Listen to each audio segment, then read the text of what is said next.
So we'll do a walk around of the Mercedes. It's a 250C for the coupe.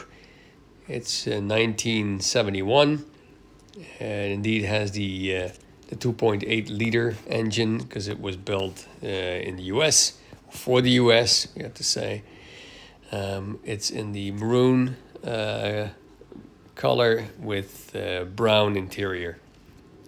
It's been painted very recently. It's been painted in October of 23, and since then I'm fixing it, putting it back together, and there's a lot of paperwork with the car. It came with all its maintenance booklets and all the stickers that you can attach in the booklets. There is I'm always struggling. It's a bill of sale and a bill of ownership, and there's a huge amount of invoices came with the car, starting from 1977, as I believe, all the way up to, of course, now, because now I'm spending a lot of money on the car. But it's been in good service. Had new calipers at some point. It had a lot of work done. It was always well kept and in maintenance. So it's nice to have this amount of records that came with the car. Maintenance seems to have been done regularly. Although it had run in the south, there wasn't that much wrong with the car. Only a lot of rubbers had perished, and a little update on the engine. It came with two Weber carburetors instead of the original Zenith carburetors, and this has to do with the US did not understand the Zenith carburetors, and they were misunderstood, as I believe, reading on the internet. So they changed them. It was a regular change done. I don't know when it's been done, but it's probably been done in the beginning years of the car, or in the first 10 years. But they changed the Zenith carburetors for two Webers that were very well known, and they had total kits for them to put them in.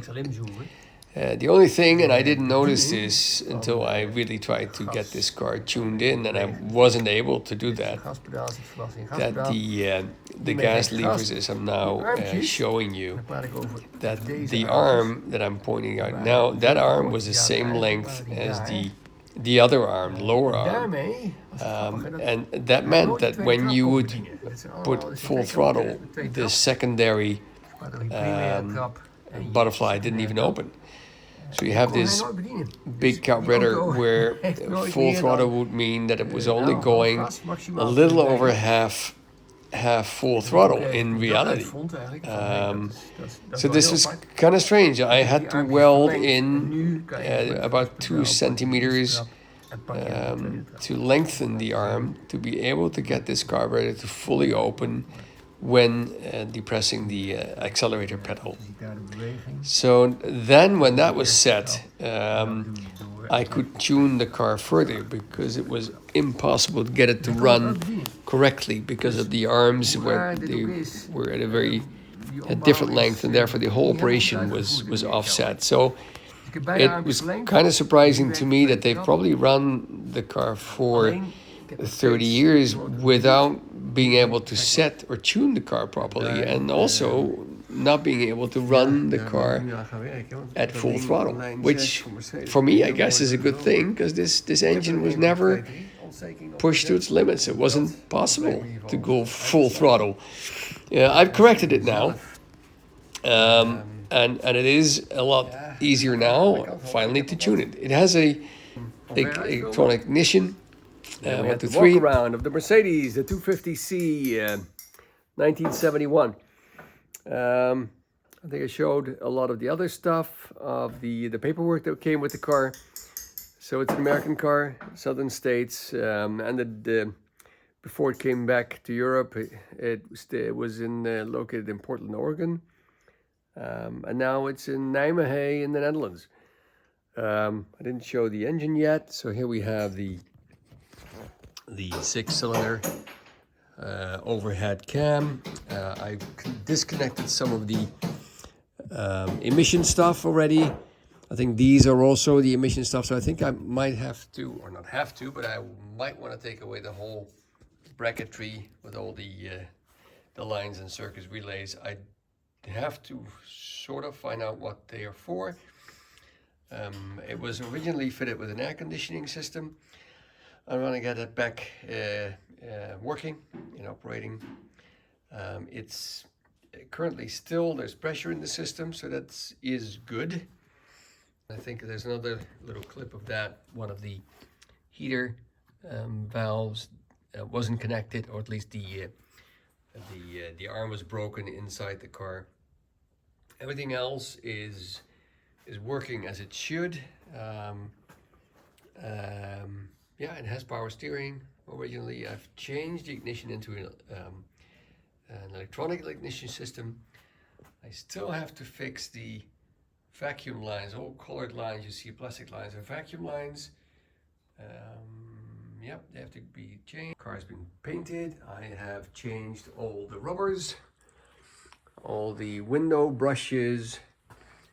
What we might want to do at some point is getting the new upholstery from on the inside. I will now shift back. So here we have the inside of the car, door guards, and this is the inside. It's in fair condition. There are some holes in the seats. They've been patched up in the driver's seat.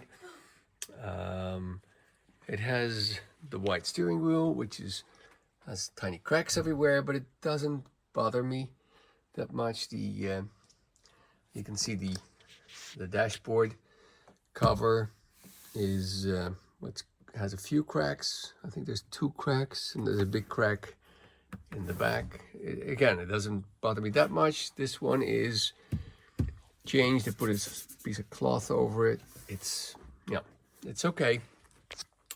For the rest, I changed it to a floor shifter.